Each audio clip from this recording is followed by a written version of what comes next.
சித்திரை திருவிழா கள்ளழகர் 496 மண்டபங்களில் எழுந்தருள்கிறார்.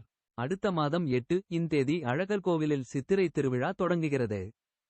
அழகர் கோவில் இந்தியாவில் நடைபெறும் மிகப்பெரிய திருவிழாக்களில் மதுரை சித்திரை பெருந்திருவிழாவும் ஒன்றாகும். இதற்காக கடந்த பிப்ரவரி மாதம் 3 இன் தேதி தல்லாகுளம் பெருமாள் கோவிலில் சப்பர முகூர்த்த விழா நடந்தது. இதைத் தொடர்ந்து வருகிற 27 இன் தேதி காலை 6 மணிக்கு மேல் 7 மணிக்குள் மங்கள இசையுடன் முகூர்த்த கால் அதே கோவில் முன்பு ஊன்றப்படும். அடுத்த மாதம் 8 இன் தேதி அழகர் கோவிலில் சித்திரை திருவிழா தொடங்குகிறது. 10 நதேதி மாலை 6 மணிக்கு மேல் 6:15 மணிக்குள் தங்கப்பல்லக்கில் கள்ளழகர் அரகர் கோவிலிலிருந்து மதுரைக்கு புறப்படுகிறார்.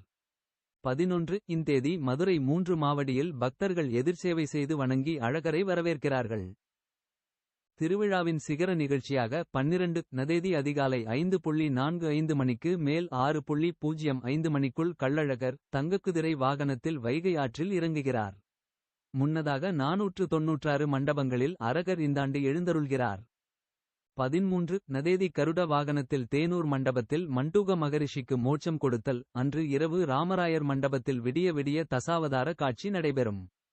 14 நதேதி இரவு சேதுபதி மண்டபத்தில் பூப்பல்லக்கு விழா.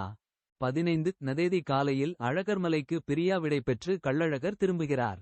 16 இன் தேதி காலை 10 மணிக்கு மேல் 10:25 மணிக்குள் அழகர் கோவில் வந்து இருப்பிடம் சேர்கிறார்.